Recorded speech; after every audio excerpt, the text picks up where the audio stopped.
കൊച്ചി ചെല്ലാനത്ത് അനുമതിയില്ലാതെ കടലിൽ സിനിമ ചിത്രീകരിച്ചതിനെ തുടർന്ന് 2 ബോട്ടുകൾ പിടിച്ചെടുത്തു. ഹാർബറിൽ ഷൂട്ടിംഗ് നടത്താനായിരുന്നു ഫിഷറീസ് വകുപ്പ് അനുമതി നൽകിയിരുന്നത്.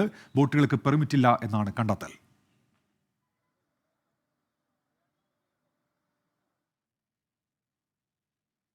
സീ വിജിൽ എന്ന പേരിൽ ഇന്ത്യൻ നേവിയുടെ ഭാഗമായിട്ട് ഒരു സുരക്ഷാ ഡ്രിൽ നടന്നുകൊണ്ടിരിക്കുകയാണ്, മോക്ക് ഡ്രിൽ നടന്നുകൊണ്ടിരിക്കുകയാണ്.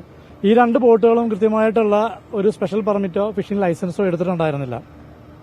നമുക്ക് ചെല്ലാനം ഭാഗത്തു നിന്ന് കോസ്റ്റൽ പോലീസ് എന്നൊരു വിളി വരികയാണ്. ഇത്തരത്തിലൊരു അനുമതിയില്ലാതെ ഒരു ഷൂട്ടിംഗ് സംഘം കടലിലേക്ക് പോയിട്ടുണ്ടെന്ന് അറിയുകയും അതനുസരിച്ച് നമ്മൾ ചെന്ന് നോക്കിയപ്പോൾ ഇത്തരത്തിലുള്ള 2 ബോട്ടുകളാണ്. ഈ 2 ബോട്ടുകൾ നമ്മൾ തോപ്പുംപടി ഫിഷിംഗ് ഹാർബർ, അതായത് കൊച്ചിൻ ഫിഷീസ് ഹാർബർ എന്ന് പറയപ്പെടുന്ന തോപ്പുംപടി ഹാർബറിൽ നിന്ന് വർഷങ്ങളായിട്ട് പോയിക്കൊണ്ടിരിക്കുന്ന പേഴ്സിൻ വിഭാഗത്തിൽപ്പെട്ടിട്ടുള്ള ബോട്ടുകളാണ്. ചാള ബോട്ടുകൾ എന്നറിയപ്പെടുന്നതാണ്. എസ് ശ്രീകാന്തിന്റെ വിശദാംശങ്ങൾ ഇപ്പോൾ കൊച്ചിയിൽ നിന്ന്. ശ്രീകാന്ത്, അപ്പോൾ അനുമതിയില്ലാതെയായിരുന്നോ ഈ ചിത്രീകരണം? ശ്രീകാന്ത്,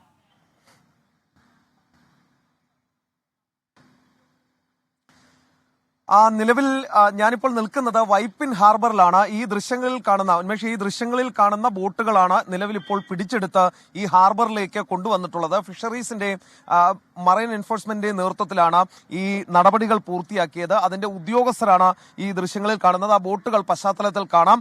അതായത് ഫിഷറീസിന്റെ അസിസ്റ്റന്റ് ഡയറക്ടർ അനീഷിന്റെ നേതൃത്വത്തിലാണ് ഈ ബോട്ടുകൾ പിടിച്ചെടുത്തു കൊണ്ടുവന്നത്. നേരത്തെ ഇവർക്ക് ഷൂട്ടിങ്ങിന് വേണ്ടി ചെല്ലാനം ഹാർബറിൽ നിന്നുള്ള ഷൂട്ടിങ്ങിന് വേണ്ടി അനുമതി നൽകിയിരുന്നു എന്നുള്ളതാണ് പറഞ്ഞത്. പക്ഷേ അത് മറികടന്നുകൊണ്ട് കടലിലേക്ക് ഷൂട്ടിങ്ങിനായി പോയി എന്നുള്ള കാര്യമാണ് ഫിഷറീസ് ചൂണ്ടിക്കാണിക്കുന്നത്. ഫിഷറീസും മറൈൻ എൻഫോഴ്സ്മെന്റും ചൂണ്ടിക്കാണിക്കുന്നത് അങ്ങനെ കടലിലേക്ക് പോയുള്ള ഷൂട്ടിങ്ങിന് ഇവർക്ക് അനുമതി ഉണ്ടായിരുന്നില്ല. മാത്രമല്ല ഈ 2 ബോട്ടുകൾക്കും പെർമിറ്റ് തീർന്ന് കിടക്കുകയാണ് എന്നുള്ള കാര്യവും ഫിഷറീസ് വകുപ്പ് പറയുന്നുണ്ട്. നിലവിലിപ്പോൾ അവ പിടിച്ച് ഈ ഹാർബറിലേക്ക് എത്തിച്ചിട്ടുണ്ട്. ഇനി ഇതിന്റെ നിയമ നടപടികൾ പൂർത്തിയാക്കിയ ശേഷമേ വിട്ടുകൊടുക്കുകയുള്ളൂ എന്നും പറയുന്നു. അതേസമയം ഇന്ത്യൻ നേവിയുടെ ഒരു ഡ്രില്ല് നടക്കുന്നുണ്ട് ഇപ്പോൾ കടലിൽ. അതിന്റെ ഭാഗമായുള്ള നടപടികൾ പുരോഗമിക്കുമ്പോഴാണ് ഈ ഷൂട്ടിംഗ് സംഘം, ഒരു തെലുങ്ക് സിനിമയുടെ ഷൂട്ടിംഗ് ആണ്, ഈ ഷൂട്ടിംഗ് സംഘം അവിടേക്ക് പോകുന്നത്.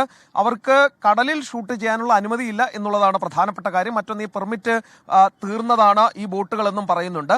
ഒപ്പം തന്നെ ഇന്ത്യൻ നേവിയുടെ ഡ്രില്ല് നടക്കുന്നതിനിടെ, അത് വലിയ സുരക്ഷാ സംവിധാനങ്ങൾ ഒരുക്കിയ ശേഷമാണ് ഇത് നടക്കുന്നത്, അതിനിടയിലാണ് ഇങ്ങനെയൊരു സംഭവം ഉണ്ടാവുകയും ചെയ്തത്. ഈ പശ്ചാത്തലത്തിലാണ് ബോട്ടുകൾ പിടിച്ച് ഈ ഹാർബറിലേക്ക്, വൈപ്പിൻ ഹാർബറിലേക്ക് കൊണ്ടുവന്നത്.